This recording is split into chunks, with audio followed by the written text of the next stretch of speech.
एक व्यक्ति एक विचार के लिए मर सकता है, लेकिन वह विचार उसकी मृत्यु के बाद 1000 व्यक्तियों के जीवन में खुद को अवतार ले लेता है।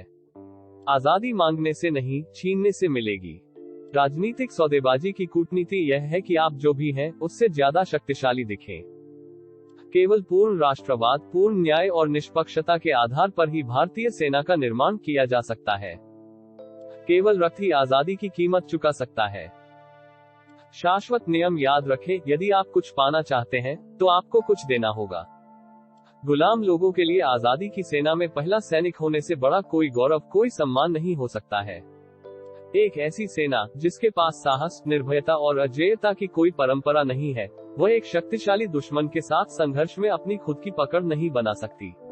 इसलिए स्वतंत्रता के इस युद्ध के दौरान आपको अनुभव प्राप्त करना होगा और सफलता प्राप्त करनी होगी। यह अनुभव और सफलता ही हमारी सेना के लिए एक राष्ट्रीय परंपरा का निर्माण कर सकते हैं। उन कार्यों के लिए अपनी कमर कस लें जो सामने हैं।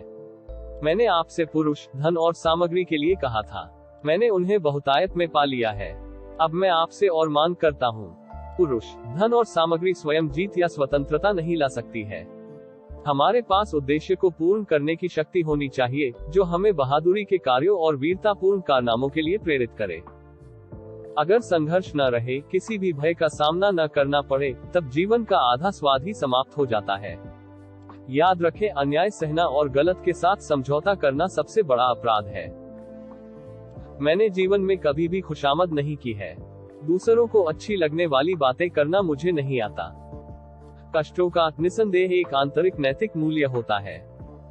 मुझे यह नहीं मालूम कि स्वतंत्रता के इस युद्ध में हम में से कौन कौन जीवित बचेंगे, परंतु मैं यह जानता हूं कि अंत में विजय हमारी ही होगी।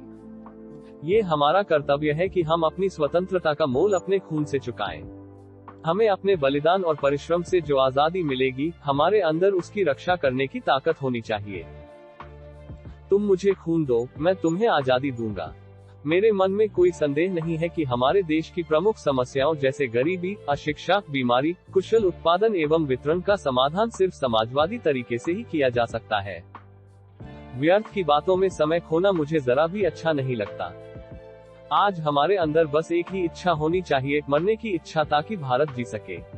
एक शहीद की मौत मरने की इच्छा ताकि स्वतंत्रता का मार्ग शहीदों के खून से प्रशस्त हो सके।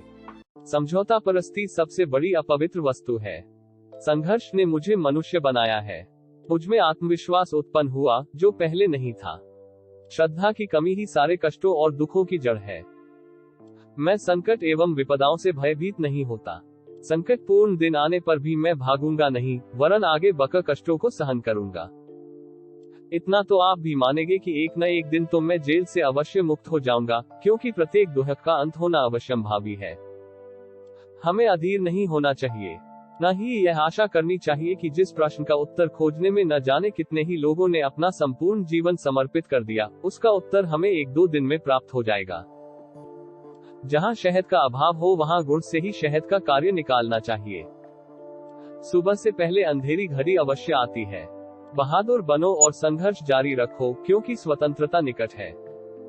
समय से पूर्व की परिपक्वता अच्छी नहीं होती, चाहे वह किसी वृक्ष की हो या व्यक्ति की। उसकी हानि आगे चलकर भुगतनी ही होती है। स्वामी विवेकानंद का यह कथन बिल्कुल सत्य है, यदि तुम्हारे पास लोह शिराएं हैं और कुशाग्र बुद्धि है, तो तुम सारे विश्व को अपने चरणों में झुका सकते हो। मुझे जीवन में एक निश्चित लक्ष्य को पूरा करना है। मेरा जन्म उसी के लिए हुआ है। मुझे नैतिक विचारों की धारा में नहीं बहना है। भावना के बिना चिंतन असंभव है। यदि हमारे पास केवल भावना की पूंजी है तो चिंतन कभी भी फलदायक नहीं हो सकता। बहुत सारे लोग आवश्यकता से अधिक भावुक होते हैं, परंतु वह कुछ सोचना नहीं चाहते। हमारी राह भले ही भयानक और पथरीली हो, हमारी यात्रा चाहे कितनी भी कष्टदायक हो, फिर भी हमें आगे बढ़ना ही है। सफलता का दिन दूर हो सकता है, पर उसका आना अनिवार्य है। परीक्षा का समय निकट देखकर हम बहुत घबराते हैं, लेकिन एक बार भी यह नहीं सोचते कि जीवन का प्रत्येक पल परीक्षा का है। यह परीक्षा ईश्वर और धर्म के प्रति है। स्कूल की परीक्षा तो 2 दिन की है, परंतु जीवन की परीक्षा तो अनंत काल के लिए देनी होगी। उसका फल हमें जन्म जन्मांतर तक भोगना पड़ेगा। आजादी मिलती नहीं, बल्कि इसे छीनना पड़ता है। जीवन के हर पल में आशा की कोई ना कोई किरण जरूर आती है जो हमें आगे बढ़ने के लिए प्रेरित करती है। अच्छे विचारों से कमजोरियां दूर होती हैं, हमें हमेशा अपनी आत्मा को उच्च विचारों से प्रेरित करते रहना चाहिए।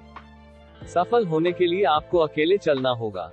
लोग तो तब आपके साथ आते हैं जब आप सफल हो जाते हैं। पूरा वीडियो देखने के लिए धन्यवाद। अधिक अपडेट के लिए चैनल को सब्सक्राइब करें।